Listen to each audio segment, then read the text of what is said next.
The FBI, the Department of Justice, and Robert Mueller's crew investigating the Trump campaign had a very bad week. After months of keeping it a secret, Special Counsel Robert Mueller confessed that he booted the lead agent from his team, Peter Strzok, because he's an anti-Trumper.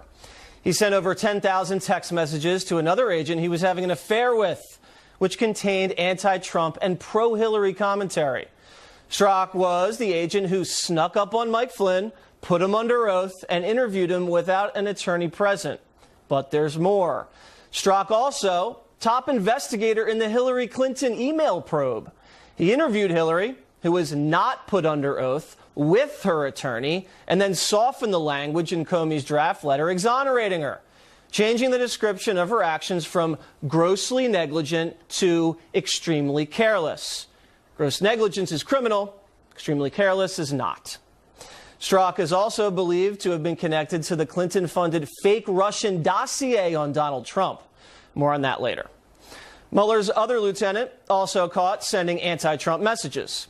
Andrew Weissman, who gave thousands of dollars to Obama and the DNC, sent an email praising Obama DOJ holdover Sally Yates for refusing to enforce President Trump's travel ban. Quote, "I am so proud and in awe. Thank you so much. All my deepest respects." Wall Street Journal also reported Weissman attended Hillary Clinton's election night party in Manhattan. Then there's Jeannie Rhee, another prosecutor picked by Mueller to investigate Trump-Russian matters. Here's her background. She's a Clinton donor who represented the Clinton Foundation and represented Hillary herself in the email investigation. She also represented top Obama official Ben Rhodes in the Benghazi cover-up investigation. Wow, fair and balanced. But it gets worse. Obama DOJ holdover Bruce Ohr was just demoted after it was uncovered he met secretly with the foreign agent who Hillary paid to concoct the fake Russian dossier, and met with the president of the firm Hillary paid to produce the dossier. So what's going on here? Joining me now, former chair of the House Oversight Committee and Utah Congressman, Fox News contributor Jason Chaffetz. So Chaffetz, this Mueller dream team looks like a nightmare now. What do you think? There is a major systemic problem within the Department of Justice, this deep state that we've been talking about. It's blossoming before our very eyes as we see the reality of how this investigation into Trump and the dossier and Hillary Clinton really went down. You had some highly partisan people who wore it on their shirt sleeves and didn't necessarily put a blindfold on and looking for justice. So do you think the investigation into Trump-Russia matters is completely corrupt now, beyond repair? And if so, what's to be done about it? Well, what you really need is Devin Nunes, who's the chairman of the House Intelligence Committee, and Trey Gowdy, who also is the chairman of the committee that I used to chair, the Oversight Committee. Trey is also on the Intel Committee. They have been asking for access to personnel and documents for months on end. Yeah, but and there they've been should be a flashing red light by for the everybody. FBI and the Justice Department. They're exactly. not cooperating with any of the congressional investigators, which is very, very suspicious, because I don't see any reason why they can't get along. Now, one of your other former colleagues from Ohio, Jim Jordan, really, I think, pulled the thread on this whole conspiracy the other day. During the hearing with Wray, the FBI director, he concocted this theory, which I think is true.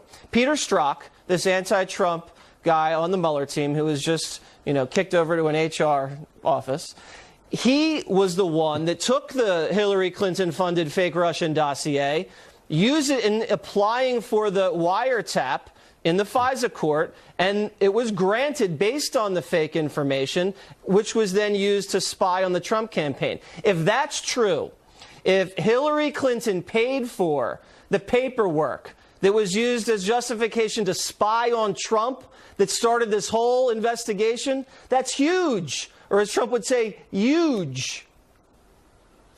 It is. It's not only a concern that the Clinton campaign paid for it, but maybe the FBI also paid for what was also used in the campaign. Right. It's a very viable theory that needs to be looked at in its depth. Jim Jordan is a very responsible member of Congress. He wouldn't just make that up. I think he has some deep-seated reasons as to why he specifically asked that. Also, some of your four colleagues misbehaving. This in the Senate, Al Franken resigned. We think, we're not sure. Here's what he had to say on the Senate floor. Go ahead. Some of the allegations against me are simply not true. Others I remember very differently. I am announcing that in the coming weeks, I will be resigning as a member of the United States Senate. I, of all people, am aware that there is some irony in the fact that I am leaving while a man who has bragged on tape about his history of sexual assault sits in the Oval Office. All right, so we're going to get to the more Trump contrast in a second. But let me ask you first, when you were in the halls of Congress, were you hearing things? Was this a problem, sexual harassment? I know a lot of young people go right after college and work for congressmen. What was your take on the whole situation? Well, I don't want to cast dispersion on everybody, but there was always somebody doing something stupid somewhere. And there are some people that shouldn't work in Congress, and they shouldn't even work at a Chuck E. Cheese. And so Did you know about this? Were you aware of the rumors when you were serving?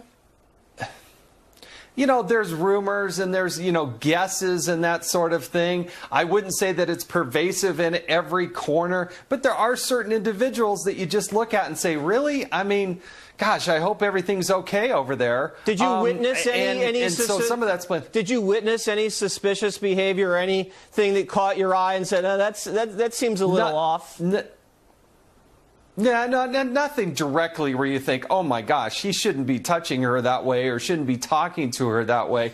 But, Washington, D.C. is in large part run by 20-year-olds. You have a lot of young people early in their careers. You've got thousands of interns going around. And then you got members of Congress who leave their families for weeks on end. And that seems to be a recipe for... Well, not such good things. Right. Well, I mean, the fact that Washington's run by 20-year-olds maybe shows why we're in the place we're in.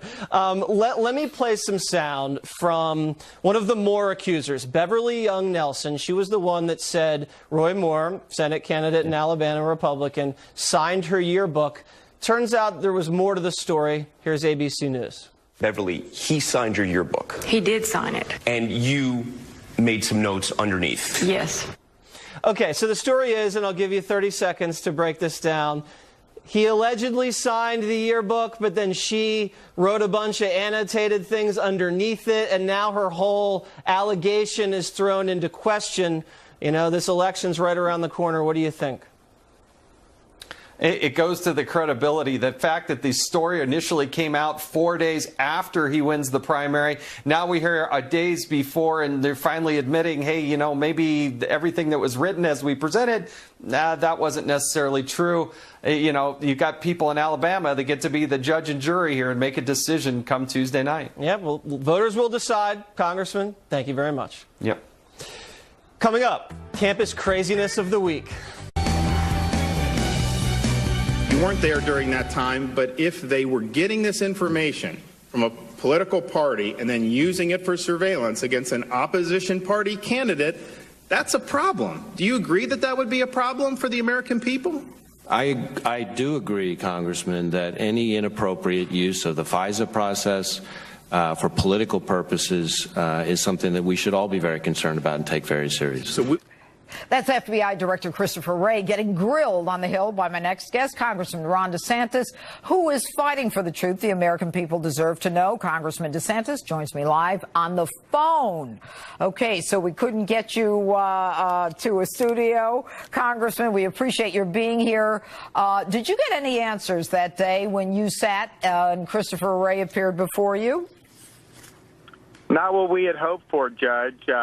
There's a number of pieces of evidence that Congress needs to have access to, starting from the role of this guy, Peter Strzok, who got removed from Mueller's investigation. He was the lead agent for Hillary, conducted the interview of things like Cheryl Mills, I think he was involved in the dossier. We want to know what his role is, whether the FBI paid for the dossier, whether Strzok was involved in using the dossier to get surveillance. We got answers of none of those. Okay. Now, given that you did not get answers, and we've been asking questions for the better part of a year, the question now is, and you can understand the frustration of the American people, the question is, we don't want to keep with this every day, let's ask another question, we want answers. So let's talk about contempt.